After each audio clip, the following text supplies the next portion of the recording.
अध्यक्ष महोदय, मैं आपकी धन्यवादी हूँ कि आज मुझे आपने 2024 के इस बजट में अपने विचार रखने का अवसर दिया है और साथ ही मंडी क्षेत्र की जनता जिन्होंने मुझे अपना प्रतिनिधि चुनकर यहाँ उनके पक्ष की बात रखने का मौका दिया है, उनकी भी आभारी हूँ। ये जगह मेरे लिए बहुत नई है, मैं एक नई सांसद हूँ, मगर मुझे इस बात का आभास है कि ये जो 18वीं लोकसभा है ये कोई सामान्य लोकसभा नहीं है। इस लोकसभा का जो चुनाव हुआ है उसमें हमारे जो शीर्ष नेतृत्व हैं, हमारे माननीय प्रधानमंत्री श्री नरेंद्र मोदी जी ने लगातार तीसरी बार प्रधानमंत्री बनकर पिछले 60 सालों का जो रिकॉर्ड तोड़ा है, उसके लिए हम सब उन्हें जो है वो हार्दिक बधाई देते हैं। साथ ही बधाई के पात्र हैं हम सब भारतीय जनता पार्टी के लोग जिन्हें ये सौभाग्य प्राप्त हुआ। और मैं ये भी मानती हूँ कि हमारे भारतवर्ष की जनता जिन्होंने एक स्थिर, सहज और सफल सरकार को चुना है और एक संकल्प को चुना है, वो भी बधाई के पात्र हैं।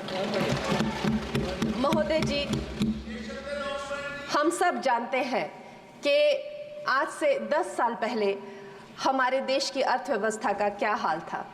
आज से 10 साल पहले हमारी संघर्षशील जो एक चरमराती और एक लड़खड़ाती अर्थव्यवस्था जो कहीं 11वें-12वें नंबर पर थी और सारा देश जो है उसको लेकर चिंतित रहता था, पिछले 10 सालों में वो अर्थव्यवस्था 11वें से 5वें नंबर पे आई है और बहुत तीव्रता से जो है तीसरे नंबर की तरफ जा रही है।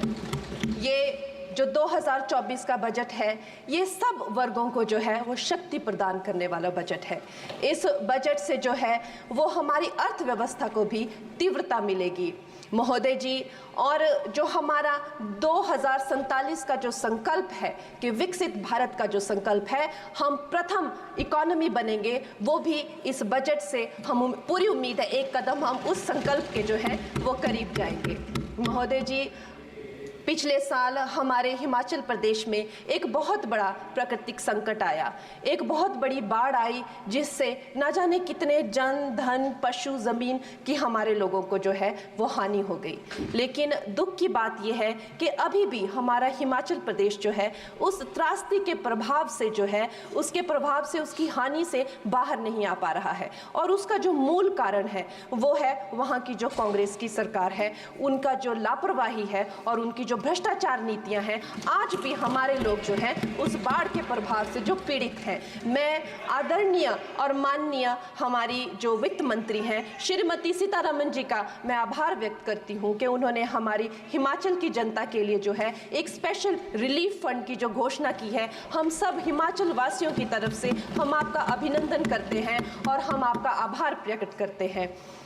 महोदय जी, मुझे ये जान के और आपको बताकर इस बात की खुशी भी होती है और खेद भी होता है कि जितना काम पिछले 10 वर्षों में हमारी भारतीय जनता पार्टी ने हिमाचल प्रदेश में किया है वो उतना काम हमारे आज़ादी के बाद 60 सालों में भी हिमाचल प्रदेश में नहीं हुआ था।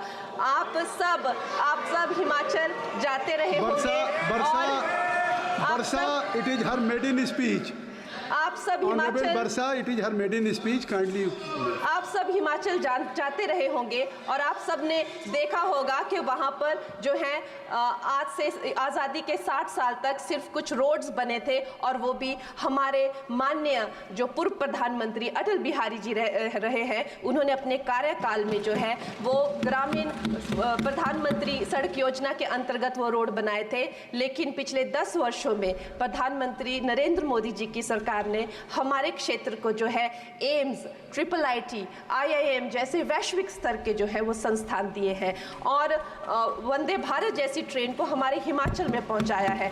हमारे हिमाचल जैसे छोटे से राज्य को 3,500 करोड़ की लागत का मनाली कीर्तपुर जो है वो हाईवे दिया हुआ है, जिसमें माननीय महोदय जी 5 से ज़्यादा टनल हैं और 37 से ज़्यादा उसमें ब्रिजेस हैं। ऐसे वैश्विक स्तर की जो है हमें इंफ्रास्ट्रक्चर वहाँ पे मिली है और साथ ही पूरे देश के लिए जो एक बहुत ही अद्भुत अद्भुत इंफ्रास्ट्रक्चर मार्बल है, जैसे कि हमारी अटल टनल 9 किलोमीटर की जो वो अटल टनल है, विश्व की सबसे लंबी टनल है और वो एक सिंगल ट्यूब हाईवे जो है वो पूरे विश्व के लिए जो है एक बहुत बड़ा उदाहरण है। और उसके साथ ही 11,000 करोड़ के हाइडल प्रोजेक्ट्स हमारे हिमाचल प्रदेश को दिए हैं। अगर मैं ये सूची यहाँ पे रखूँ तो शायद आप लोगों का बहुत वक्त जो है इसमें लग जाए, लेकिन लाखों लाभार्थी जो है वो चाहे मुफ्त राशन हो, चाहे पीएम की जो है वो मकान हो या आयुष्मान हो। हमारा हिमाचल प्रदेश एक ऐसे राज्य है जो पूरी तरह से शौच फ्री है और वहाँ घर घर में जो है